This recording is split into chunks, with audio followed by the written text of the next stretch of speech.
Welcome to new blog. আশা করি ভিডিওটা দেখে তোমরা বুঝতে পারছো যে আমি গাড়ির মধ্যে আছি। তো আমরা গাড়ি করে কোথায় যাচ্ছি? আজকে আমাদের গুয়াহাটি সাইট সিইংয়ের দিন। লাস্ট পর্যন্ত ফাইনালি আমরা গাড়ি পেয়ে গেছি। কালকে একটু অসুবিধা হয়েছিল, তো আজকে আমরা গুয়াহাটি সাইট সিইংয়ের জন্য যাচ্ছি। আজকে 27 মার্চ, কালকে 28 মার্চ, কালকে রাতে আমাদের ফ্লাইট। সো আর কোনো অপশনই ছিল না, আজকে আমাদের দেখতেই হতো। আর তাই আমি ভাবলাম তোমাদের একটু গুয়াহাটি শহরটা একটু ভালো করে দেখাই। এই ব্লগেই আমি একদম বাড়ি ফেরা পর্যন্ত কন্টিনিউ করেছি। এটাই আমার most probably last blog. Shorts তো আছেই। আমি এখন চলে এসেছি শ্রীমন্ত শঙ্করদেব কলাক্ষেত্রে। এখানে কিন্তু টিকিট কাউন্টার আছে, টিকিট কাটতে হয় তবে এখানে এন্ট্রি পাওয়া যায়। দেখে নিই এখানে টিকিট কত করে। অ্যাডাল্টদের জন্য হচ্ছে 30 টাকা, চিলড্রেনদের 5 বছর থেকে 14 বছরের মধ্যে হলে কিন্তু 10 টাকা, আর ফরেনার ভিজিটর হলে কিন্তু 100 টাকা। এখানটা চারিদিকে ফুলে ভর্তি, বিভিন্ন রকমের ফুল। বেসিক্যালি এখানটা কিন্তু গার্ডেন টাইপ সামনেটা। এবার ভেতরে ঢুকে দেখতে হবে যে এখানে অ্যাকচুয়ালি কী।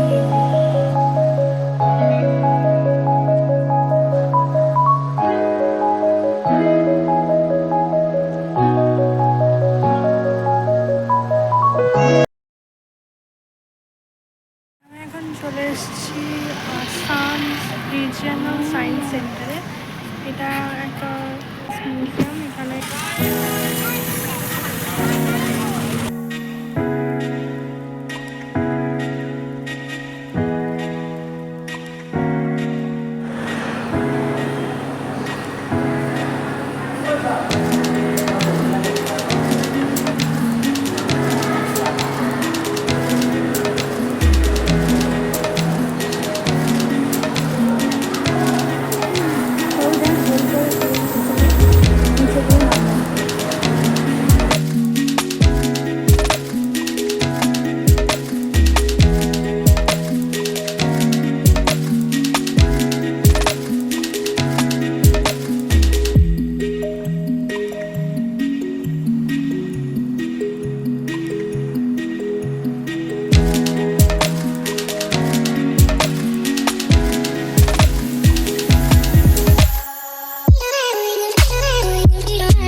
আমি এখন চলে এসেছি বশিষ্ঠ আশ্রমে। কিন্তু কাছাকাছি ধাবা রয়েছে, হোটেল রয়েছে, তোমরা খেয়ে নিতে পারো। আমি যেহেতু পুজো দিইনি তাই এই দিকটা দিয়ে এলাম, কিন্তু ওই সাইডটা দিয়ে ওই সিঁড়িটা উঠে যাচ্ছে, ওই দিক দিয়ে কিন্তু পুজো দিতে যাচ্ছে সবাই। মাঝখানে এখানে জুতো রেখে তোমরা কিন্তু ওপরে গিয়ে পুজোও দিতে পারো, কিন্তু আমি এখানে পুজো দিইনি বলে এই সাইডটা দিয়ে একবার জাস্ট সাইডগুলো ঘুরতে এলাম। দেখতে পাচ্ছ এখানে একটা ছোট মন্দিরের মতো রয়েছে। এখানে সামনে তোমরা গিয়ে পা ধুতেও পারো, খুব সুন্দর ব্যবস্থা। মানে এখানে বসে তোমরা ছবিও তুলতে পারো। এইখানে তোমরা জুতো খুলতে পারবে, আর এই দিক দিয়ে উঠে তোমাদের কিন্তু যেতে হবে পুজো দিতে। এটা কিন্তু বাস স্টপ, এখান থেকেও কিন্তু বাস ছাড়ে। তোমরা এখানেও বাস সার্ভিস পেয়ে যাবে খুব ভালো। আসাম স্টেট ট্রান্সপোর্ট কর্পোরেশন থেকে বাস পেয়ে যাবে, ইলেকট্রিক বাস। এখানে তোমরা আসতেও পারো বাস করে, আর তোমরা যেতেও পারো এখান থেকে বাসে করে, কোনো অসুবিধা হবে না, খুব ভালো। এখন আমরা চলে এসেছি বালাজি মন্দিরে, তিরুপতি বালাজি। আমার চ্যানেলে কিন্তু তোমরা আলাদা করে তিরুপতি বালাজির মন্দিরের একটা শর্ট ভিডিও পেয়ে যাবে। আমি ডেসক্রিপশনে লিঙ্ক দিয়ে রেখেছি অলরেডি।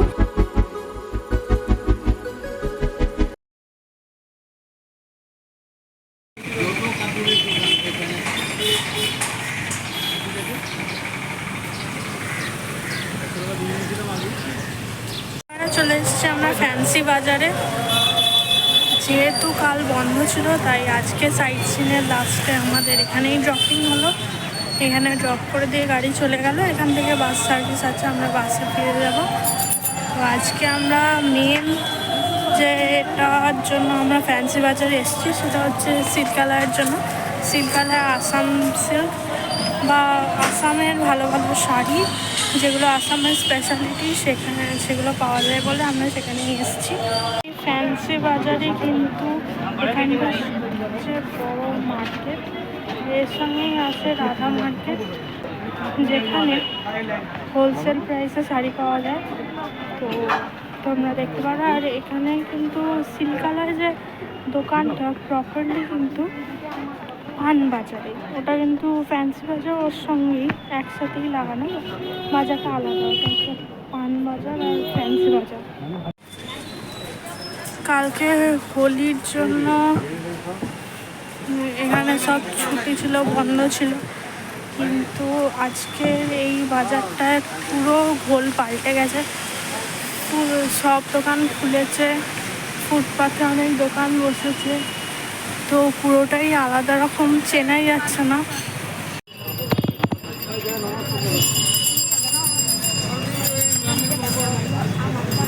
দেখছো সব দোকান কিন্তু খুলে গেছে, চেনাই যাচ্ছে না এই ফ্যান্সি বাজারকে, যেটা আমি কালকে সকালে দেখে গেছিলাম। হোলির জন্য ছুটি ছিল, সব বন্ধ ছিল, এখন সব খুলে গেছে। বার্গেনিংয়ের দিকটা কিন্তু খুব খেয়াল রাখতে হবে তোমাদের। এরা কিন্তু সবসময় প্রচণ্ড বেশি রেট বলে, দামও বলে প্রচণ্ড বেশি, তো কিন্তু কমিয়ে নিতে হবে সেটা। আবারও আমি চেপে পড়েছি আসাম স্টেট ট্রান্সপোর্ট কর্পোরেশনের ইলেকট্রিক বাসে। এখানে কিন্তু খুবই ভালো সার্ভিস, আর তোমরা সিল্কালয় থেকে ডাইরেক্ট বাস কিন্তু পেয়ে যাবে পল্টন বাজারের জন্য।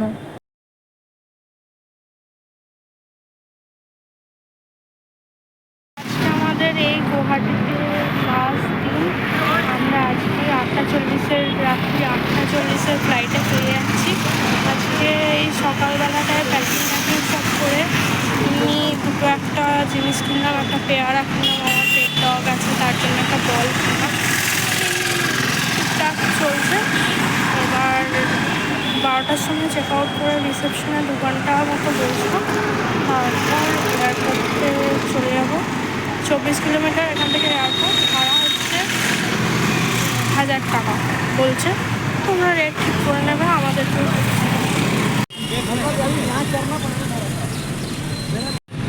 তো এই ছিল আমার গুয়াহাটি আর শিলংয়ের টোটাল ট্যুর।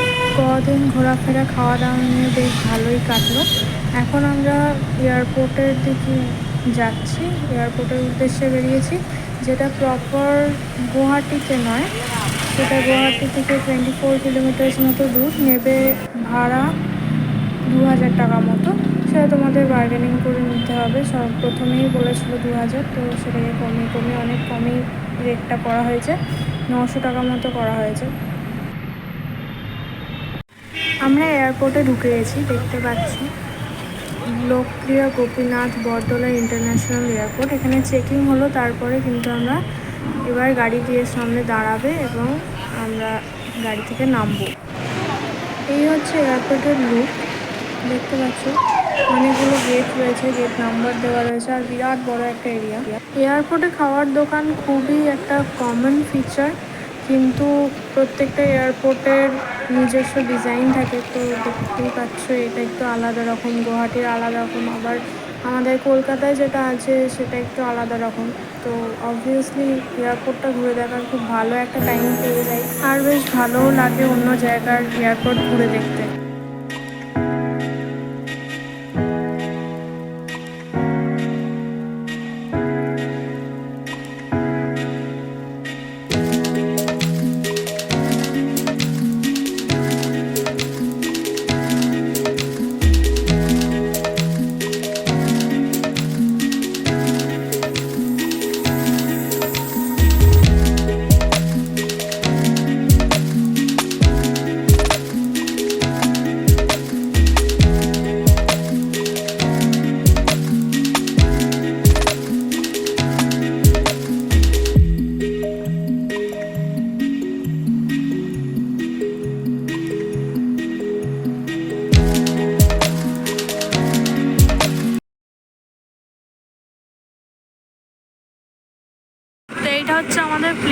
বাসে করে চলে এলাম এখানে। এখন বাজছে 8:43। ওখানে লাগেজ উঠছে, আর এখানে ইন্ডিগোর বাসগুলো এইদিকে দাঁড়িয়ে। তো দারুণ একটা এক্সপিরিয়েন্স, দেখে এবার কী হয়।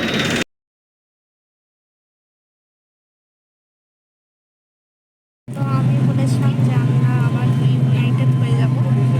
তো এখানে আবার আমরা ফ্লাইটে উঠেছি। আমাদের ফ্লাইটের নাম অ্যালায়েন্স এয়ার। আমাদের সব শর্টসের মাধ্যমে জানিয়ে দেবো কীরকম কী এক্সপিরিয়েন্স করলাম। এখন লাইট অফ হয়ে গেছে, প্লেন স্টার্ট হয়ে গেছে। এরপর রান প্লেনে গিয়ে টেক অফ করবে, এটা তোমাদের দেখানোর চেষ্টা করবো। ঢুকতেই তোমরা যদি আমার শর্টসটা দেখে থাকো তাহলে ঢুকতেই এক বোতল জল জড়িয়ে দিয়েছে। আর এইটা হচ্ছে টেবিল, দেখতে পাচ্ছ।